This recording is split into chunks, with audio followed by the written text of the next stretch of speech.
परमेश्वर के तीन भाग हैं, परमेश्वर पिता, परमेश्वर पुत्र और परमेश्वर पवित्र आत्मा। और ये तीनों एक हैं, सच्चा और जीवित परमेश्वर। सब तीनों अलग अलग हैं, फिर भी ये तीनों एक हैं।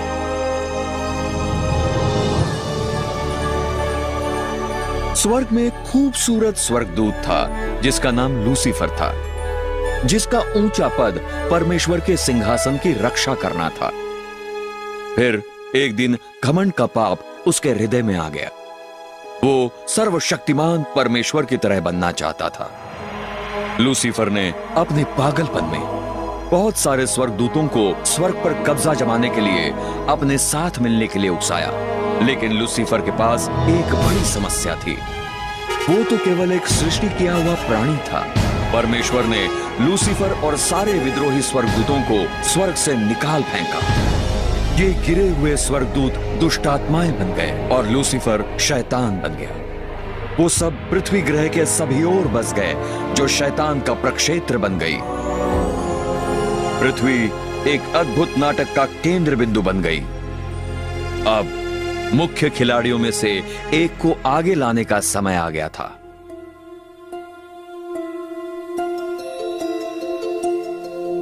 परमेश्वर ने कहा, आओ हम मनुष्य को अपने स्वरूप में बनाएं, अपनी समानता में, और उन्हें समस्त पृथ्वी पर प्रभुत्व दें। इसलिए परमेश्वर ने मनुष्य को अपने स्वयं की प्रतिमा में बनाया। परमेश्वर की प्रतिमा में उसने उसे बनाया, नर और नारी उसने उन्हें बनाया। और प्रभु परमेश्वर ने पृथ्वी की धूल से मनुष्य की रचना की और उसके नथुनों में जीवन की सांस फूंकी, और मनुष्य एक जीवित प्राणी बन गया। आदम सिद्ध था और सर्वदा जीने के लिए बनाया गया था। लेकिन शैतान बहुत क्रोधित था। उसके क्षेत्र में एक नई सृष्टि ने धावा किया था, जिसका नाम था मनुष्य।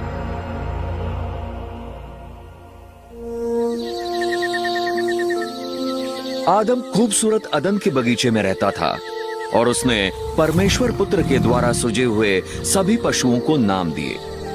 आदम परमेश्वर के साथ मेल में चला और प्रभु ने उसे सभी जीवित प्राणियों पर शासन दिया। परंतु शैतान आदम से नफरत करता था और उसे मरा हुआ देखना चाहता था।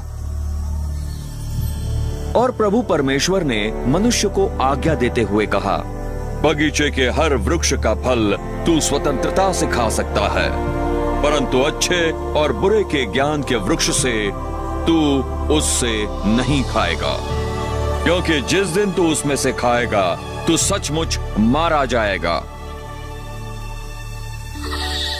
और प्रभु परमेश्वर ने कहा, मनुष्य का अकेला होना अच्छा नहीं है, मैं उसके लिए एक सहायक बनाऊंगा।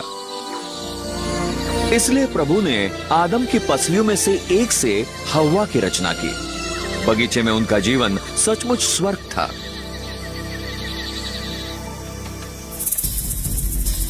जब हव्वा अकेली थी, शैतान उसके पास एक खूबसूरत सांप के रूप में आया। उसने हव्वा से झूठ बोला और उसे मना किए वृक्ष से खाने को लुभाया। हव्वा ने एक भयानक गलती की। उसने परमेश्वर की जगह शैतान की बात मान ली। आज्ञा भंग करते हुए दोनों आदम और हव्वा ने मना किए फल को खाकर परमेश्वर के सामने पाप किया। उन्होंने अपनी निर्दोषता खो दी। दोनों की आत्मिक तौर से मृत्यु हो गई और पाप उनकी संतानों पर छूत की बीमारी की तरह गुजर गया। इस नतीजे से हम सब में से कोई भी पाप से रहित नहीं है। परमेश्वर पाप से घृणा करता है और अपनी उपस्थिति में उसकी अनुमति नहीं देगा। मृत्यु का शाप पूरी मनुष्य जाति और पृथ्वी पर आ गया। प्रभु ने पाप के कारण भूमि को कांटे और कांटेदार पौधे उगाने का शाप दिया। इसलिए प्रभु परमेश्वर ने उसे अदन के बगीचे से बाहर निकाल दिया, उस धरती को जोतने के लिए जहां से उसे निकाला गया था। इसके नतीजे से शैतान ने इस विश्व प्रणाली पर नियंत्रण कर लिया।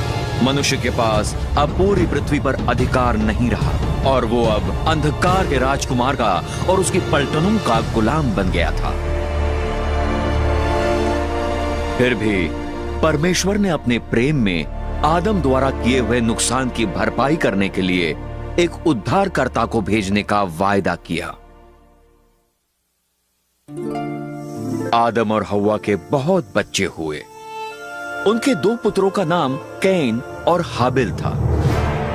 कैन, जो कि पहला पुत्र था, दुष्ट क्रोध में आकर अपने भाई हाबिल की हत्या कर दी। मनुष्य जाति का अब नीचे की ओर गिराव आरंभ हो चुका था। जैसे अंधकार की सामर्थ्य पृथ्वी पर फैलने लगी, मनुष्य जाति और हिंसक हो गई। खत्म न होने वाले युद्ध और हत्या, बलात्कार और अति वेदना जैसे निर्दयी कार्य बढ़ते गए। प्रभु के अनुग्रह के बावजूद मनुष्यों के हृदय परमेश्वर के विरुद्ध होते गए, और क्योंकि उनको परमेश्वर का भय नहीं था, मनुष्य जाति अपने दुष्टता के सबसे निचले स्तर पर गिर गई, यहां तक कि अपने बच्चों को शैतान के लिए बलि चढ़ाने लगे। प्रभु से प्रेम करने वाले मनुष्य का मिलना बहुत कठिन था।